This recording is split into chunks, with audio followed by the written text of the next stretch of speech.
According to tradition, debutante balls are designed to introduce young ladies to polite society. But in Australian comedy star Rebel Wilson's rowdy directorial debut, The Deb, there isn't really anything that resembles polite society. Wilson's characters run the gamut from uncouth to in-your-face offensive, none more than the tacky small-town beautician Wilson embodies in a brash, John Waters-esque musical satire, situated where overzealous progressive values meet old-school pageantry at its most patriarchal. It's unfortunate that the film's Toronto Film Festival closing night premiere is overshadowed by legal disputes between Wilson and 3 of her producers, since The Deb delivers where it counts. The project pokes fun at all parties while rewriting the codes of teenage romance for the 21st century. Right out of the gate, it's Hairspray meets High School Musical, as the elaborately choreographed, radio-inappropriate opening number, FML, sets the tone for all that follows, rhyming words, like economy and problematic, that you don't typically hear on Broadway. Set deep in the outback, where well-meaning folks remain decades behind the times, The Deb presents an up-to-the-minute riff on Aesop's classic, Town Mouse and Country Mouse, fable. After her latest school protest gets her expelled, big city cousin, and indignant cancel pig, Maeve Barker, Charlotte McInnes, is packed off to dusty, dead-end Dunburn. There, Maeve is expected to fit in with rural relative/social outcast Taylor Simpkins, Natalie Abbott, who's routinely bullied by the popular girls, Annabelle, Stevie Jean, Danielle, Brianna Bishop, and Chantel, Karis Oka, who call themselves the Pixie Cups.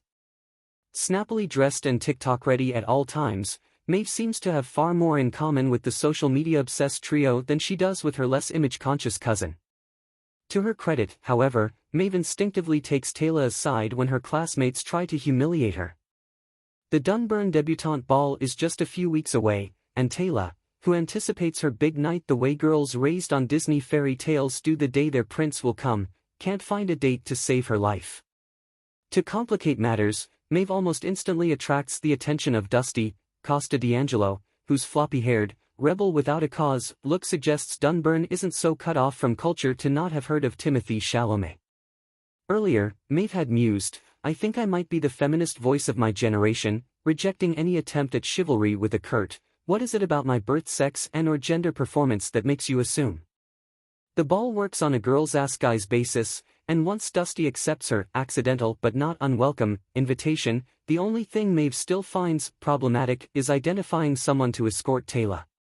That and trying to hold a united front against the Pixie Cups. Those 3 vixens see the event as a chance to launch their influencer careers. They're pressured to succeed by Annabelle's ambitious stage mom, Jeanette Wilson, who operates a salon called Curl Up and Dye out of her garage. With her outrageous fashion, boots, feather boas and denim skirt sets, and killer song, "It's Time to Get Ugly," Wilson risks hijacking her own movie. Then again, she's consistently the funniest thing on screen, a bad-taste terrorist determined to take down Maeve. To American audiences, who know Wilson from scene-stealing roles in Bridesmaids and Pitch Perfect, The Deb might feel engineered to be Wilson's splashy coming-out party, a chance for the multi-threat to present her gifts, both comedic and creative, in a whole new light. Australians, on the other hand, should already be familiar with this side of Wilson, whose career took off down under in 2008 with the 6-episode musical sitcom Bogan Pride. Screenplay credit goes to Hannah Riley, who wrote the stage musical from which The Deb was adapted with Meg Washington. While their lyrics are clever and contemporary, this project is every bit Wilson's jam. Her sensibility is grounded in sincerity but relies on bawdy, off-color jokes to deflect from empowerment messaging that might otherwise seem square. And it works. You tend not to feel preached to when Wilson is bragging about giving her signature back, crack and sack wax to Hugh Jackman, or brandishing the hairy swath to prove it. Jeanette is the polar opposite of Taylor's down-to-earth father, Shane Jacobson, a widowed farmer, and well-meaning mayor, trying to raise funds to save their drought-stricken community. He doesn't understand the weight Taylor puts on the event, but values the advice of a shrewish seamstress, Strictly Ballroom star Tara Morris, who missed her ball back in high school, and designs ridiculously elaborate gowns for the younger generation. Audiences haven't seen much of Wilson since her 2020 weight loss. That physical transformation makes her seem even fiercer here, though it's refreshing to see her continuing to embrace all body types in the casting of this ensemble, especially in her choice of Abbott, who played the lead in a touring production of Muriel's Wedding the Musical.